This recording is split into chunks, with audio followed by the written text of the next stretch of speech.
inch. Okay, so I was shooting Wolf Gold. It is a little windy today, right? Not a whole lot windy, but it's a little windy. So 5 shots.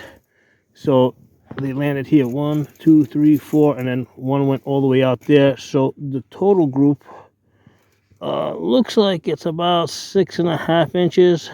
The paper's got a bend in it, so yeah, it's 6.5 inches. I can't do anything straighten out the paper. Now, if I straighten out the paper, it's going to look like it's longer. It'll probably look like it's 7 or 8 inches.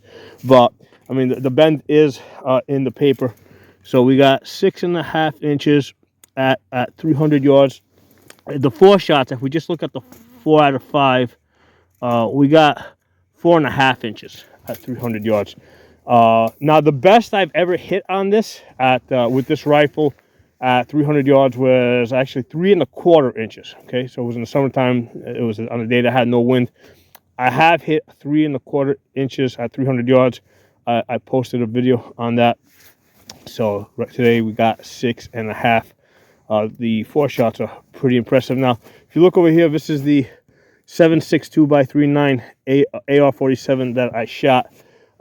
That's also getting about 7 inches. I got a 7-inch group here, 7-inch group there. I mean, same deal. There's a bend in the paper. If I straighten the paper out, it'll open up. It'll look like it's 8 inches. But like right now, as I measured it, so I got 2 7-inch groups with the AR-47 using Red Army Standard 7.62 by 3.9. And the basically the 5.56 pretty much did the same thing, right?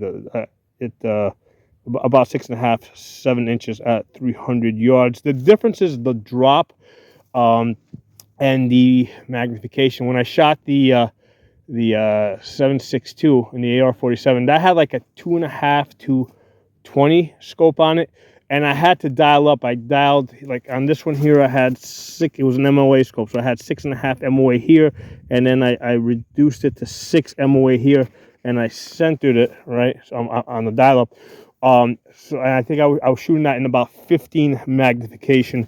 When I shot the 11.5-inch 5.56 gun, that had an ACSS reticle and just 6x magnification. So I'm using less magnification and less hold. Okay. So with the Chevron, what I did is I put basically I put the bullseye inside the leg. So like where the Chevron is over here, like I centered it just underneath the legs, and at 300 yards it pretty much impacted right on that line. Okay, I'm going to shoot this again. This time when I shoot it, what I'll do is I'll put the tip of the Chevron here, and I should impact someplace over there, so I'll get some clean shots that aren't on top of each other. Okay, so that 11.5-inch, man, shoots real nice.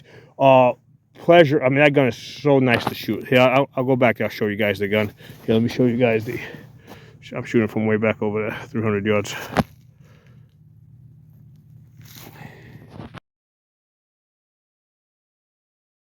So that's again a Palmetto 11.5-inch. I believe it's an Anderson lower that I put together. Yeah, so I bought a stripped Anderson lower, and I put that together. So the muzzle device is absolutely awesome. That's the Radical Firearms Spitfire muzzle brake. I've done a couple of videos on this. It's not a suppressor, but it comes pretty damn close, man. Considering that the bullets are like supersonic, I mean, I think it's pretty much as quiet as you can get, especially in a 3-inch muzzle device, okay? Because I don't want to put like a 6-inch muzzle device on this, like even if, like, I don't want to deal with the NFA, but putting a 6-inch muzzle device on an 11.5-inch barrel is kind of, I think kind of defeats the purpose, because it's never going to be quiet as if the bullets are supersonic. This is a good place to be. 3-inch muzzle device on an 11.5-inch.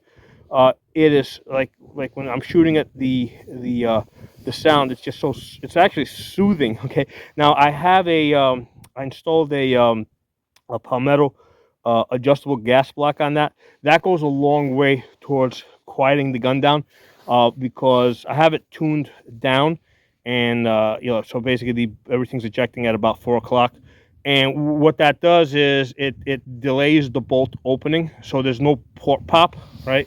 So there's less noise coming out of the ejection port. More of it goes out the front. So that's working out great. The trigger is a Palmetto. I think they use Schmidt. Palmetto Schmidt 2-stage trigger, really nice. Loving that.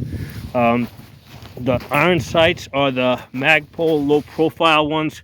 I've got those in front of the magnifier because that's the only place to put them.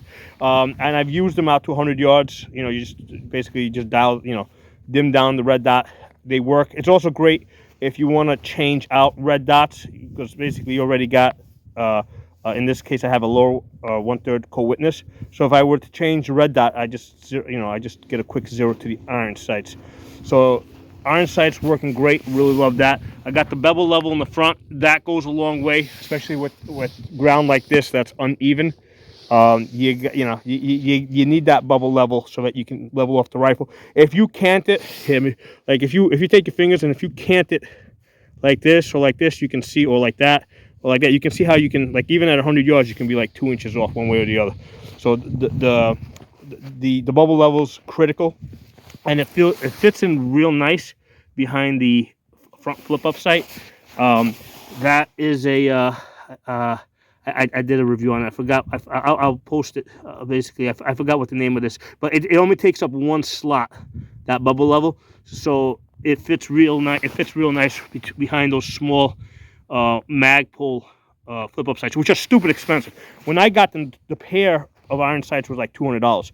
Now they're like $70, which is still expensive, but a lot more reasonable. The light is Streamlight. It's a small one. Basically, you activate it with the thumb. I don't love it, but I don't want to put anything bigger on that. And yeah, I definitely don't want to put a rifle light on there. So basically my thumb comes over the top and the C-clamp, and I'm kind of able to activate it. I'm still looking for better options on that, but right now I think that's the best.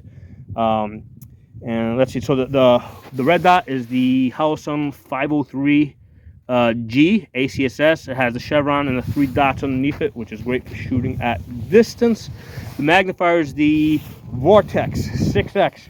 Really like it. At this distance, what I'll do is, like, I'll flip it off, get on target, then flip it on, and then this way I'm not searching for the target. The grip is Magpul, which is nice because you got a storage compartment where you can put like extra Allen keys, batteries, that kind of stuff, an extra bolt. SB4 brace. The SB3 sucks. Don't get that because I've already broken one. They just collapse on you. SB4 is good except for the QD point being up there. The SB5 has it in the back, which is a lot better. So I prefer it with the SB5. I don't have one, but if I get one, the next one will be an SB5. So this thing's working pretty good, man. And magazine's Lancer, best magazines, man. And the bipod is CV Life.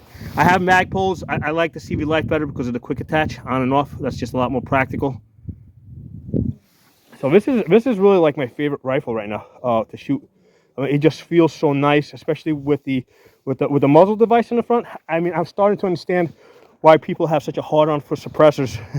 I mean, it's just it makes the gun so smooth. But you gotta have the adjustable gas block, because otherwise the felt recoil goes up. With the adjustable gas block, you gas it down, it ejects at 4 o'clock. Really smooth shooting.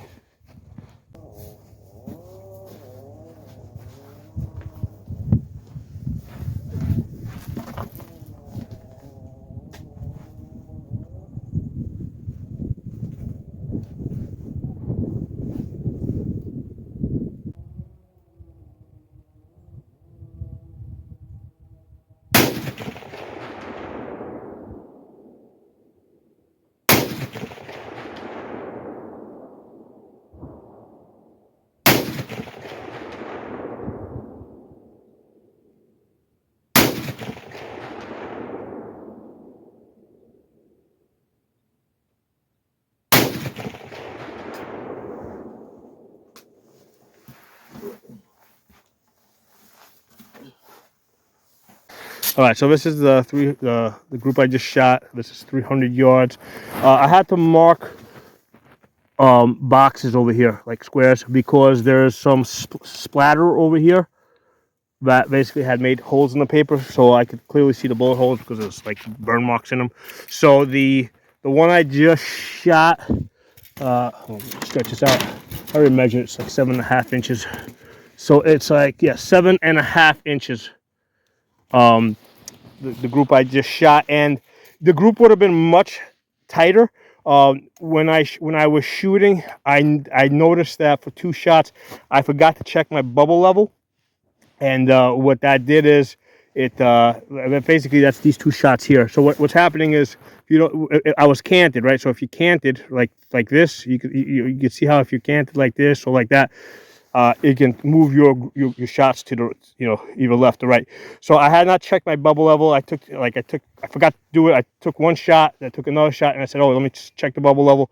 And I looked down and the bubble was like all the way to the right. So that's these 2 shots over here. Still, I mean, 7.5 inches at 300 yards.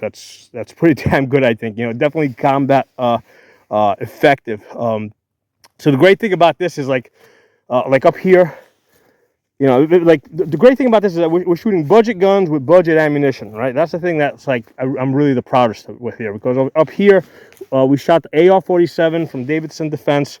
It was like a $220 upper, right? With shipping and taxes, it came out to like $240. Okay, so with 7.62 steel case, I got 2 7-inch groups here and here, right? And then on the Palmetto, with the 11.5-inch barrel, again shooting budget Wolf Gold ammunition. I think I was getting that for like $7 for 20 rounds when I was buying it. You know, we got a 6.5-inch group here, and then a 7. What did I say this was? 7.5. I think it was 7.5. I think it was 7.5. I think it was 7.5. It opened up a little bit. Hold on, let me measure it again. Hold on, let me open up the tape measure. Pretty sure it was 7.5. Yeah, it looks like 7.5. The paper's bent, so it can't do anything about that. Yeah, 7.5. So, you know, we're getting really nice groups at 300 yards with budget guns on budget ammunition. And even though like I got some like match grade ammo, I'm less concerned about what I can do with match grade ammo. And the reason is because, yeah, I may have a couple of 100 rounds of match grade ammo, but I don't have thousands of rounds of match ammo, right? So the Red Army Standard, the Wolf, you know, the PMC stuff, that kind of stuff is the stuff that you can stockpile and buy you know, 1,000 rounds at a time. That's the stuff that matters. That's the stuff that counts. Okay. So again, we're shooting budget ammo and budget guns, and we're getting pretty decent groups, I think.